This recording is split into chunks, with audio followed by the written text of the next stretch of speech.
Olá, queridos alunos. Nós hoje vamos falar sobre a teoria tridimensional do direito, uma teoria introduzida no Brasil pelo jurista Miguel Reale. Esse jurista, Miguel Reale, já é falecido, ele faleceu em 2006, nasceu em 1910 em São Paulo. Ele foi membro da Academia Brasileira de Letras, ele foi reitor na USP, ele foi um jurista muito respeitado no meio jurídico, enfim, era filósofo, era professor, serviu também no governo de Arthur da Costa e Silva, durante os governos militares, mas não é o mesmo Miguel Reale do qual nós ouvimos falar hoje, né? Esse é filho, tá?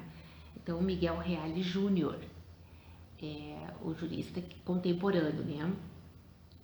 Esse Miguel Reale Júnior, filho do Miguel Reale, também é jurista, também é professor,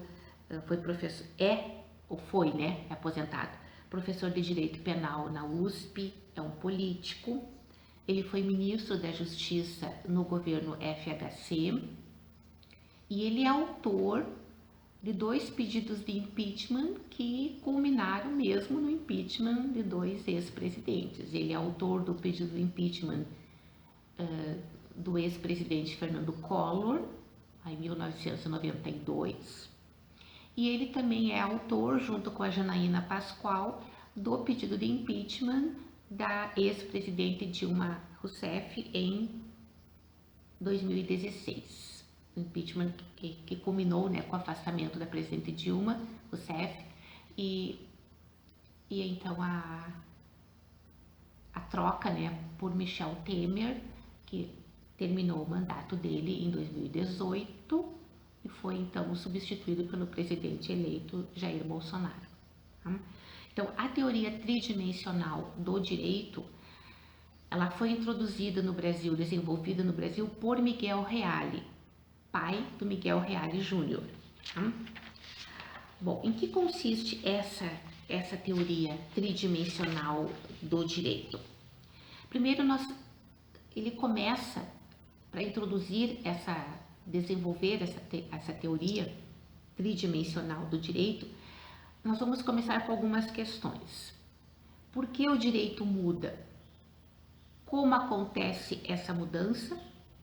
E quando se deve modificar o direito? Então, a teoria tridimensional do direito de Miguel Reale, ela busca responder essas 3 questões. Por que o direito muda? Por que é importante a criação de novas normas? Por que é importante reorganizar o ordenamento jurídico? Como acontece essa mudança? E em que momento, em que contexto essa mudança deve acontecer? Então, ela foi elaborada por Miguel Reale e ela propõe uma visão mais abrangente do direito. Para o Miguel Reale, as teorias anteriores, elas meio que sufocavam o direito, no sentido de que eram muito específicas, muito fechadas.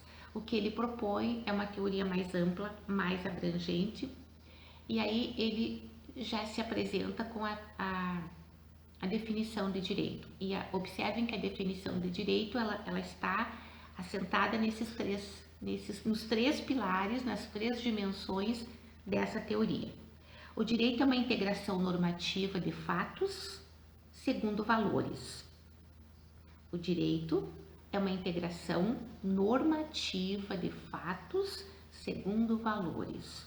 E aqui nós já temos os três elementos da teoria geral do direito: fato, valor e norma. Por isso ela é tridimensional, ela tem 3 dimensões.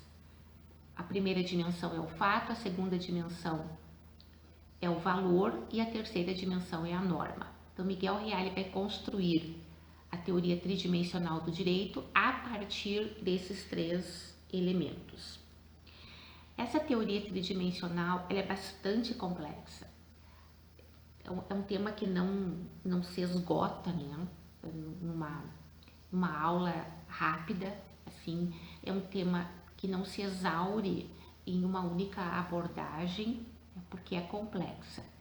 Primeiro, nós temos que nos confrontar com os conceitos e estabelecer esses conceitos, clareá-los, né, para que a gente possa avançar na compreensão da teoria. O que nós vamos ver aqui? Apenas então esses conceitos básicos, esses conceitos que são indispensáveis à compreensão da teoria tridimensional do direito, sem a pretensão de sequer de ampliar, nesse momento, o debate. Bom, o que essa teoria busca, então, pretende? Ela pretende superar posições unilaterais ou parciais do direito. E aí, Miguel Reale já começa com uma crítica a Kelsen, que vimos na aula passada, na teoria positivista do direito. O que é que nós vimos? Nós vimos autores, basicamente, né, o maior expoente do positivismo jurídico, que é Hans Kelsen, que diz que o direito é uma norma e que afasta do direito, abstrai do direito outros conceitos, como valores, como normas, a noção de justo, injusto, correto e incorreto. Dentro dessa abordagem tridimensional do direito, Reale vai dividir a escola tridimensionalista em dois grandes grupos. O primeiro grupo estaria se referindo à tridimensionalidade genérica abstrata. O direito pode ser estudado, segundo essa escola, a partir de 3 pontos de vista: o fato, o valor e a norma. Então, o Reale usa a metáfora do bolo.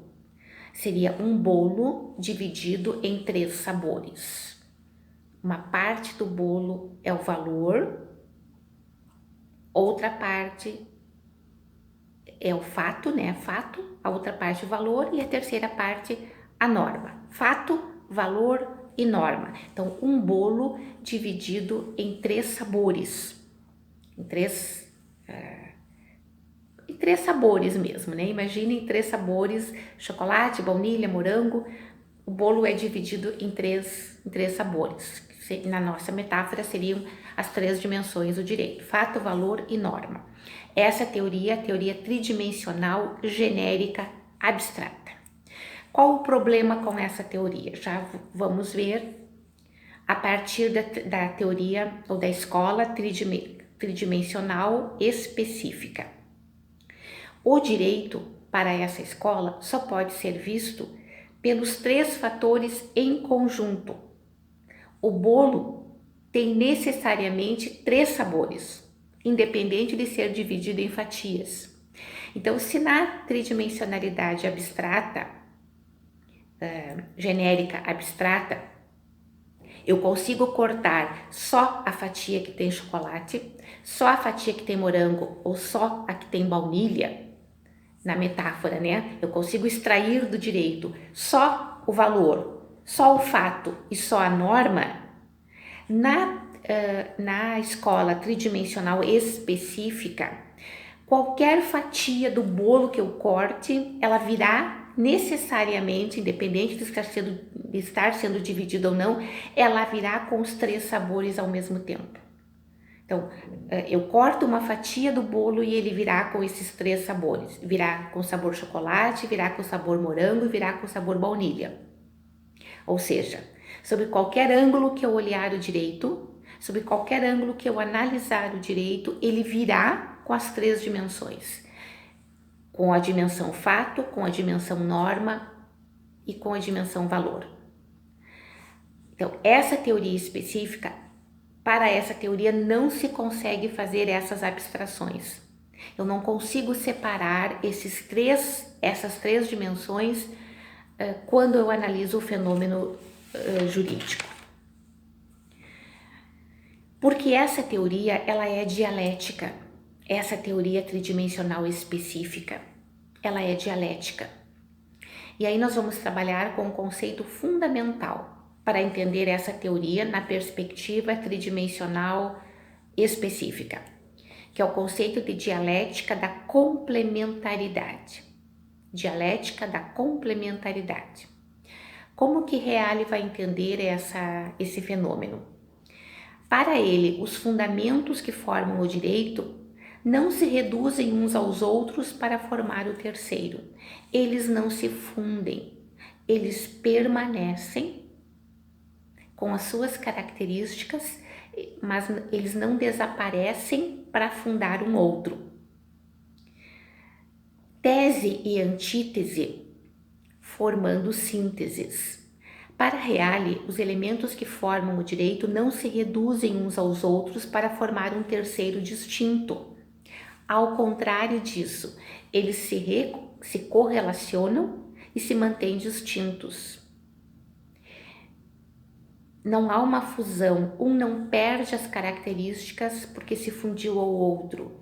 Eles formam um outro elemento, mas sem perder as suas características. A origem dessa dialética trabalhada por Reale é diferente da dialética de Hegel. Na dialética de Hegel, na dialética marxista, o que acontece? Eu tenho uma tese, eu tenho uma antítese e eu tenho uma síntese. Então, uma sentença, na visão de Hegel, seria uma dialética assim. A tese é a petição inicial apresentada pelo autor, o réu vai contestar, então vai apresentar uma peça processual chamada contestação, que seria a antítese, que seria a oposição à tese, e o juiz daria uma sentença, que é a síntese, reunindo os elementos das outras duas. Mas ao reunir a síntese, faz com que os outros dois percam seus elementos essenciais. Para Reale, isso não acontece, porque a origem da dialética que Reale busca, ela vem da física de Niels Bohr, um físico cuja teoria foi usada, assimilada por Reale para explicar como ele entendia que a dialética atua sobre o direito, ou ajuda, ou contribui para a compreensão do direito. Eu acho isso fascinante, porque há uma abordagem diferente, porque olhem aonde nós chegamos. Nós estamos falando um fenômeno social, cultural, histórico, que é o direito, e onde fomos buscar elementos para compreender como isso acontece no mundo real, na física. Niels Bohr, a física que ele apresentou, os dados científicos que ele apresentou, o exemplo parte dos nêutrons, elétrons e prótons, que são elementos do átomo, né? Eles não se incluem para formar o átomo, podem existir separadamente.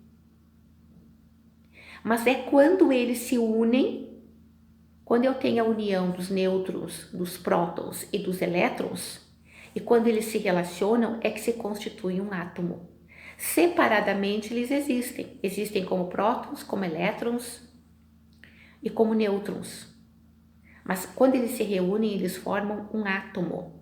Do mesmo modo, os fatos existem, os valores existem e as normas existem. Mas é quando os três se unem, se correlacionam sem perder a sua identidade, é que eu vou ter o fenômeno do direito. Eles não deixam de existir como uma unidade superior, fato, valor e norma, mas eles se relacionam. E ao se relacionar, eles formam o direito. Então, quais são os elementos do direito? Agora, vamos vê-los separadamente. O fato, o valor e a norma. O fato.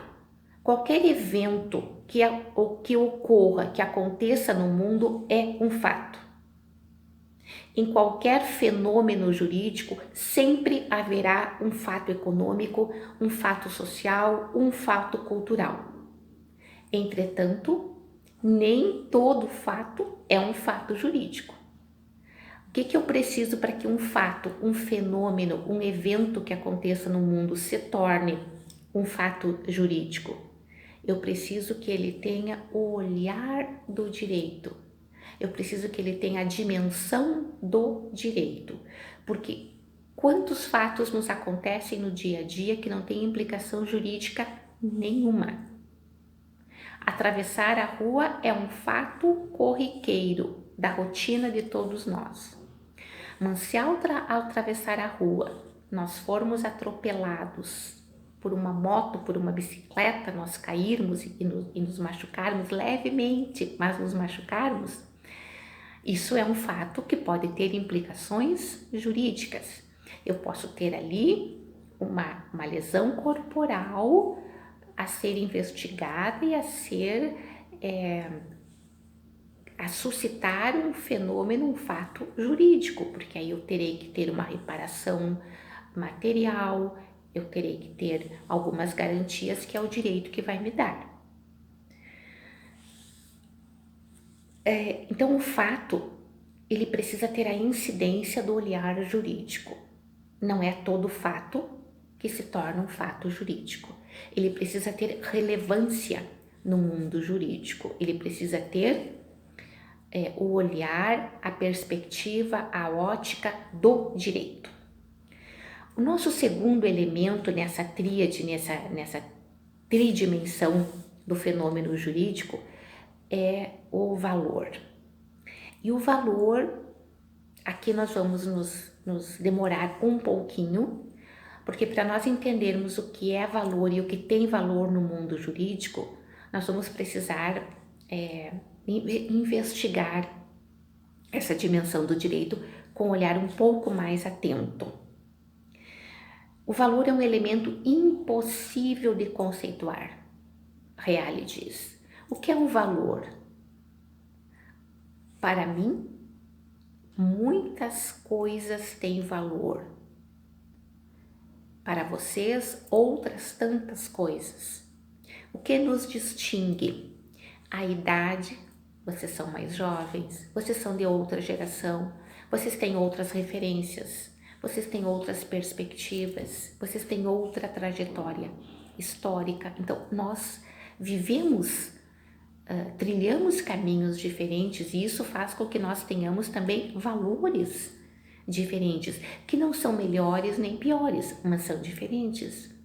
Então, o valor é de tal forma subjetivo que é impossível conceituá-lo. Mas Reale aponta 7 características que os valores podem ter, que o valor pode ter.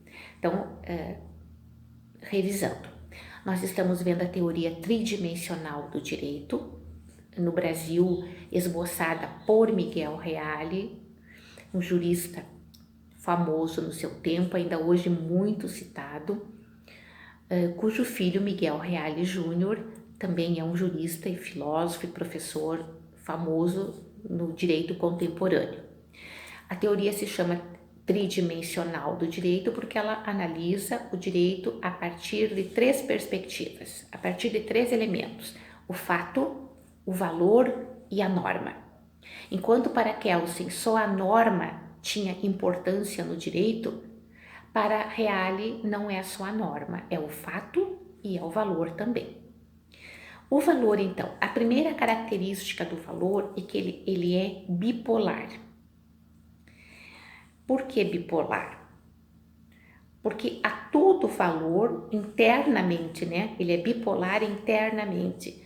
Porque a todo valor corresponde um desvalor. Ao réu corresponde um autor. Todo réu tem um autor. Então, assim que ele nasce, ele já se torna bipolar no sentido de ter 2 polos. Aquilo que tem valor para mim, o contrário dele não tem. Se eu sou colorada, então o Internacional tem um valor para mim. O Grêmio não tem. O Grêmio é o oposto, né? O Grêmio é a antítese. Então, para usar a metáfora do futebol, né? Se eu gosto de uma coisa, o oposto dessa coisa não tem valor para mim. Por isso ele é bipolar internamente, porque a todo valor corresponde um desvalor, corresponde o seu oposto, o seu contrário. O direito existe porque há a possibilidade de serem violados os valores que a sociedade reconhece como essenciais à convivência. Por isso, para isso existe o valor, o direito, desculpe, para corrigir os descaminhos que a sociedade, por vezes, infelizmente, muitas vezes, acaba trilhando. Qual é a importância do direito? O direito precisa existir porque a sociedade viola valores que são essenciais à sua convivência. As pessoas roubam, as pessoas furtam, as pessoas enganam, as pessoas cometem estelionatos, as pessoas cometem crimes, as pessoas cometem abusos. Se vivêssemos num paraíso onde ninguém burlasse as normas, não haveria necessidade de termos advogados, juízes, Ministério Público, nada da estrutura que o direito nos oferece. Não teríamos tribunais, não precisaríamos de toda essa estrutura complexa. Nós temos porque as pessoas, a sociedade, viola esses valores que são essenciais à convivência humana. Então, a vida jurídica é uma luta incessante contra as transgressões legais e contra os delitos. Então, eu já coloquei para vocês em aulas passadas que o direito, a principal função dele é a pacificação social. Para isso que existe o direito. O direito existe para pacificar as relações entre as pessoas. Quando as pessoas transgridem valores que são essenciais. Dentro dessa mesma característica de bipolaridade do direito, internamente, então, o direito é bipolar. Porque a cada valor corresponde um desvalor. Externamente, ele é polar. Olha a complexidade dessa teoria. Por quê? Porque nenhum deles se realiza sem influir na realização dos outros. O que nós estamos querendo dizer com isso? Internamente, os valores são bipolares porque se contradizem, né? Porque todo aquilo que eu acredito que seja um valor, o contrário dele é um desvalor. Agora, externamente, os valores são polares, porque nenhum deles se realiza sem influir na realização dos outros. O que se quer dizer com isso? Dois valores contrários não subsistem no mesmo ordenamento jurídico. Eu não posso ter uma lei que diz que é proibido fazer tal coisa e uma outra que diga que é lícito, que é legal, que é permitido fazer a mesma coisa. Por isso, no âmbito externo, esses conflitos precisam estar resolvidos. E aí a norma terá que se apresentar com uma aparência, com uma perspectiva, ela não pode ser contraditória. Então, o que nós vamos ter? A próxima característica desses valores, do valor, que Reale diz que não se podem conceituar, mas se pode caracterizar, é a referibilidade. Referibilidade, no sentido de fazer referência. Só as pessoas são originariamente boas. Para Rousseau, ou O Homem, o Lobo do Homem, para Thomas Hobbes. Tudo mais que existe é bom ou mal em relação às pessoas. O que ele quer dizer com isso? Não existem valores absolutos. As coisas são boas ou são más para mim, conforme as minhas referências. Sou eu que dou valor às coisas. As pessoas não. As pessoas nascem originariamente boas. ou más. Rousseau dizia que todo homem é bom, mas a sociedade o corrompe. Hobbes dizia que o homem é o lobo do homem. Então, ou as pessoas nascem boas ou elas nascem más. Nessa visão bem, assim, bem estática, né? As outras coisas que existem, que nos cercam, elas não são boas ou más na sua essência. Eu é que dou valor a elas. Eu, pessoa, eu, cidadã, é que dou valor às coisas. Então, uma coisa pode ter um valor imenso para mim e não ter valor nenhum para outra pessoa. Eu tenho dentro da minha bolsa uma santinha, uma imagem de Nossa Senhora Aparecida feita de chumbo. Ela pertenceu à minha bisavó, então ela vem assim há muitos anos. É uma imagem já assim desgastada, não tem esteticamente não tem muita beleza, mas tem um significado para mim e eu não vou a lugar algum sem a minha santinha. A minha bolsa pesa muito por causa da santinha de chumbo que eu tenho. Qualquer outra pessoa que encontrar a minha santinha, talvez não dê valor nenhum a ela. Mas para mim, é uma figurinha pequenininha assim e tem um grande valor. É um valor afetivo, sou eu que atribuo esse valor a ela. Então, as coisas não são boas nem más na sua origem. Nós é que damos essa conotação de bom ou ruim para as coisas. Então, isso se refere à referibilidade, à referência de valor que eu dou às coisas. O valor, ele também é histórico, então tem a característica da historicidade. Todo valor, ele é construído no mundo da cultura, no mundo histórico. O que tinha valor há 10 anos, não tem valor hoje. Em fevereiro, nos primeiros dias de março, quando nós não tínhamos notícia da incidência desse vírus e nós não estávamos em estado de pandemia, sair à rua era tão rotineiro, era tão automático, que nós não dávamos a menor importância para sair à rua, para ir visitar as pessoas, para nos reunirmos em alguns lugares. Hoje, como nós não podemos fazer isso, assumiu um valor muito especial, muito grande para nós, porque nós não podemos fazer. Daqui a pouco, quando pudermos fazer de novo, vai deixar de ter a importância que está tendo agora. Então, a liberdade, a autonomia, são valores que agora para nós tem um sentido muito grande, porque nos estão faltando.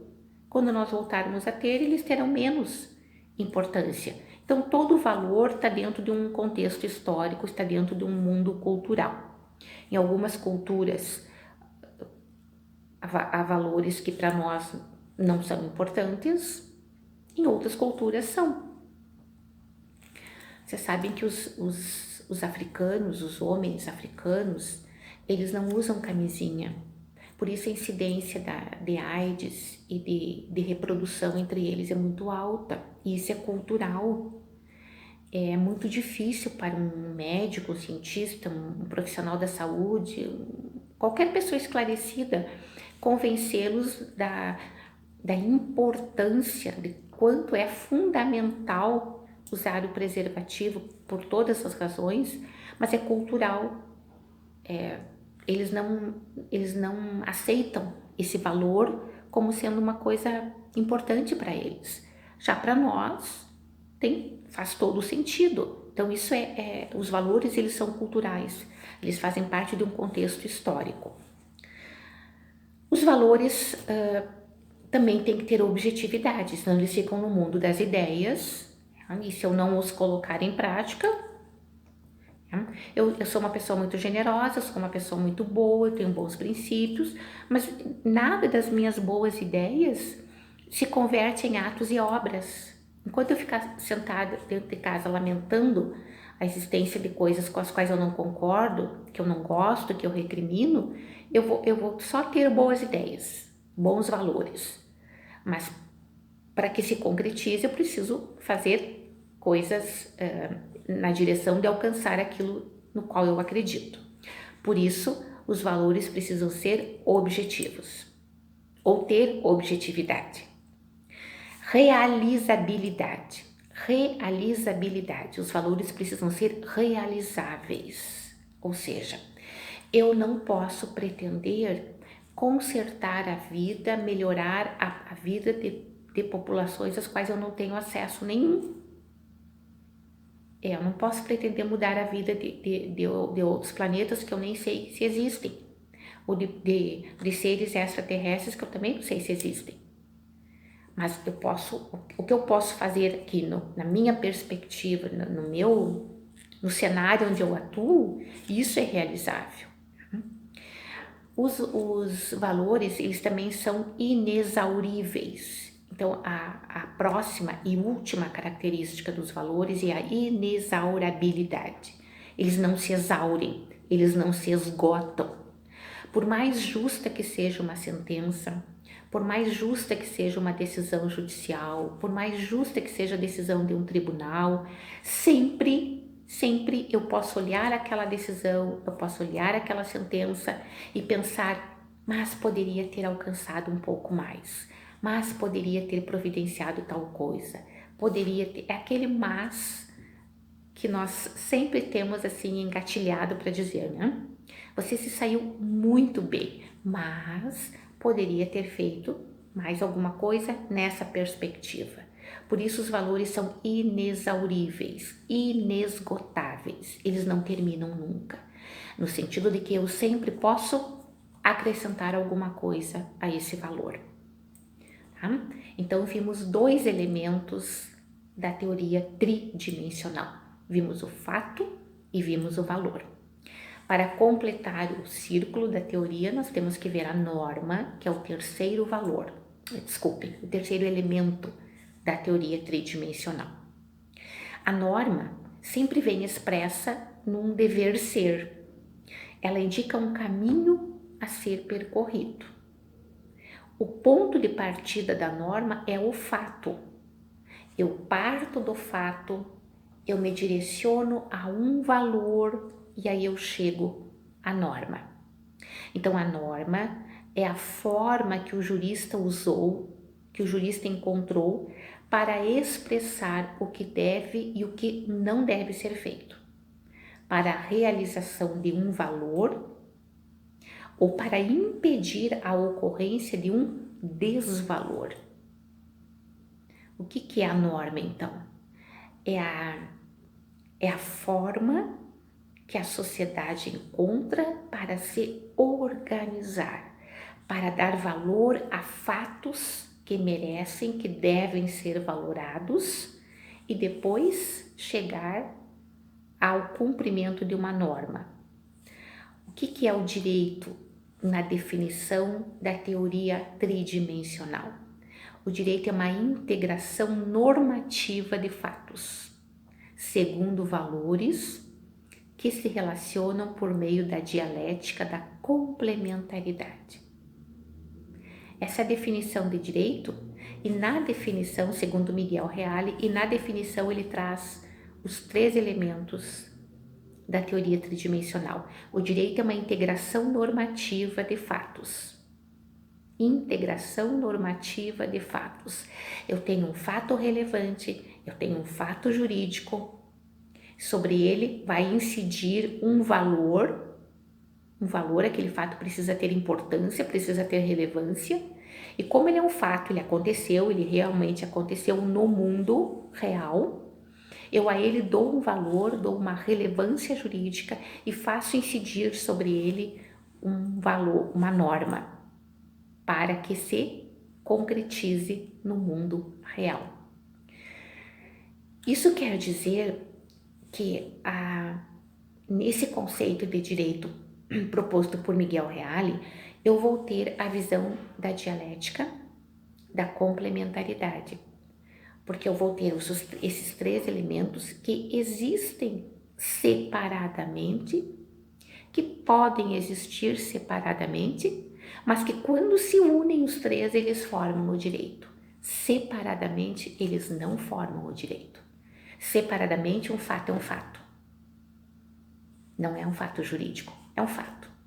Separadamente, o valor ele é estudado pela ética, por um campo da filosofia, o fato pela sociologia e a norma pelo direito. Quando os três se unem, eu tenho uma relevância jurídica. Eu tenho aí o direito enquanto fenômeno, formado por esse tripé, por um fato, sobre esse fato incide um valor, ele tem importância, ele tem relevância, e sobre os dois ocorre uma integração normativa, ou seja, ocorre a incidência de uma norma. Como ocorrem as mudanças do direito ou no direito, segundo a teoria tridimensional do direito de Miguel Reale? Como é que acontecem essas mudanças no direito? Bom, primeiro que o direito é um fenômeno histórico e social, em constante mutação. E ele é sujeito a variações e a intercorrências.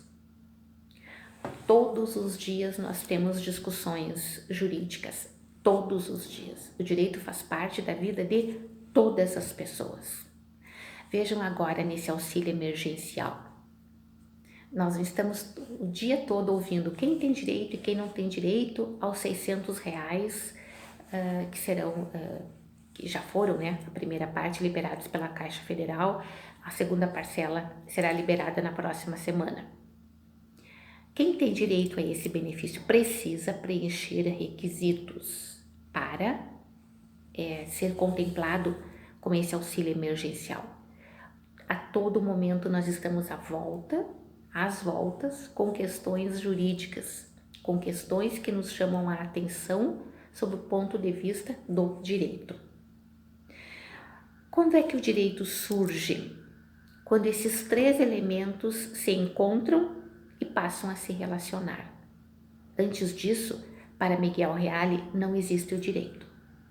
O direito existe na teoria de Miguel Reale quando esses três elementos se encontram. Mas não só se encontram, eles se conectam. Eles exercem influências uns sobre os outros. Eles passam a se relacionar. O fato, o valor e a norma. Primeiro vem o fato. Depois, a visão negativa ou positiva sobre ele, que é o valor. E por fim, a síntese, que é a norma. Então, um fato, uma ocorrência, um fenômeno, um evento. Que por enquanto nada tem de jurídico, é um evento. Alguma coisa aconteceu, é um acontecimento. Agora eu vou dar uma visão positiva ou negativa sobre esse fato. Ou seja, eu vou ver qual é a relevância que ele tem. Ele é irrelevante, ele é desimportante, ele não tem significado nenhum, o direito não vai se importar em nada com ele. Mas se ele tiver importância, se ele tiver relevância, sobre ele vai incidir uma norma, que é a síntese da relação entre esses três elementos. Enquanto não for revogada, uma lei deve ser cumprida, na visão de Reale. As leis só deixam de ter incidência, só deixam de ter ocorrência quando forem revogadas por outra lei de igual hierarquia. Mas sempre se deve tentar atenuar os efeitos do direito injusto, que Reale reconhece existir. Às vezes, por vezes, o direito é injusto. Às vezes acontece de nós termos normas que não necessariamente fazem justiça. Então o que acontece? Nós temos, enquanto sociedade, que ficar atentos a essas ocorrências de injustiça no direito e tentar atenuá-las e tentar fazer com que essa norma, que não correspondeu aos nossos anseios de justiça, seja revogada, mas dentro de um estado de direito, dentro do ordenamento jurídico.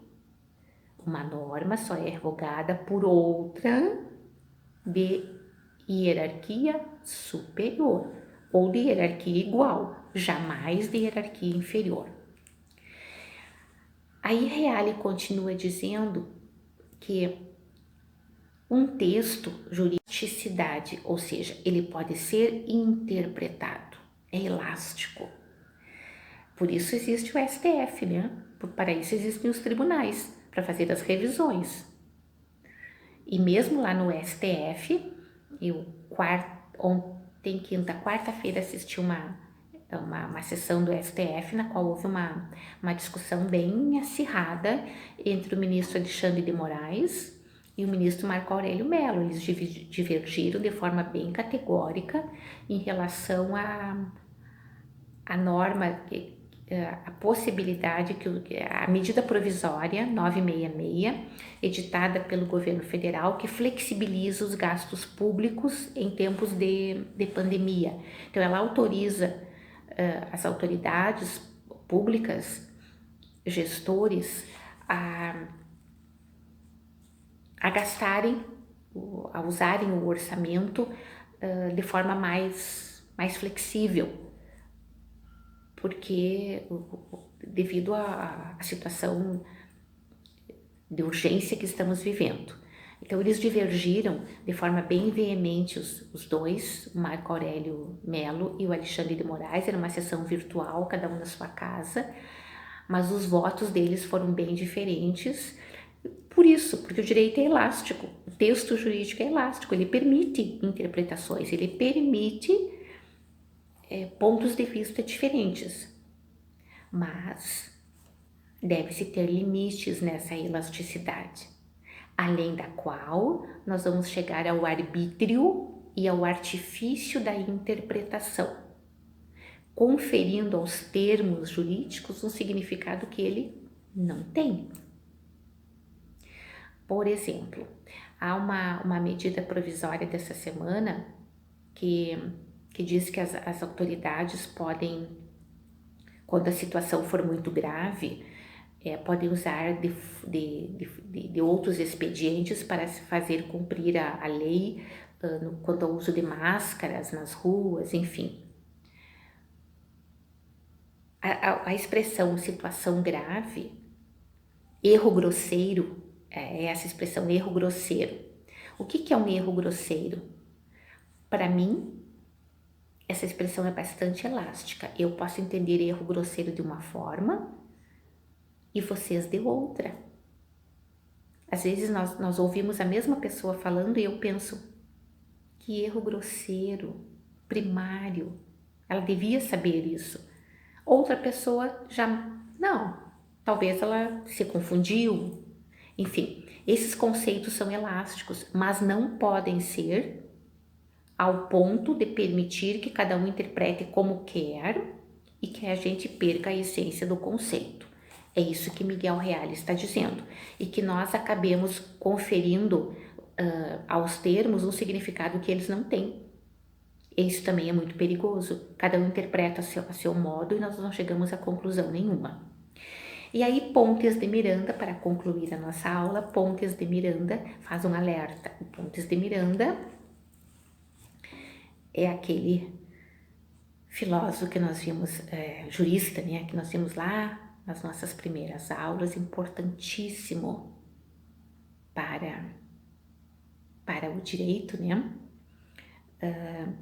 E ele diz que a norma jurídica, ela tem certa elasticidade, mas chega um momento em que a elasticidade não resiste e a norma rasga, se rompe. É um elástico, imagine um elástico.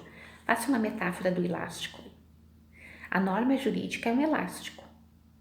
E aí você vai abrindo, né? Esticando o elástico até que chega um momento em que ele se rompe, ele rasga. Você vai ter dois pedaços do elástico nas mãos, soltos, arrebentados. Ele está dizendo que a norma jurídica é como um elástico. Não dá para forçar demais a interpretação, porque ela se rompe. E o rompimento da norma jurídica, nessa visão de Pontes de Miranda, significa ela perde o seu valor, ela perde a sua eficácia, ela perde a sua qualidade de ser uma pacificadora das relações sociais. Então, as variações na interpretação da norma devem ser compatíveis com a elasticidade. Nós temos sempre que cuidar para que esse elástico não não se estique demais e não se rompa, da mesma forma que devemos cuidar com as interpretações das normas jurídicas, para que elas não sejam tão artificiais, para que elas não cheguem a um nível tão intenso que acabe por destruir a própria essência da norma. Tá, queridos? Essa foi uma visão assim, muito superficial da teoria tridimensional do direito de Miguel Reale. Nós vamos ficar só com esse autor, porque ele é o expoente máximo dessa teoria. Tá? Eu postei na quarta-feira esse texto, Teoria Tridimensional do Direito de Miguel Reale, no Classroom. Hoje estamos tendo esse videozinho, né, no YouTube, e na segunda-feira, a partir das 19 horas, eu vou estar disponível lá no Meet.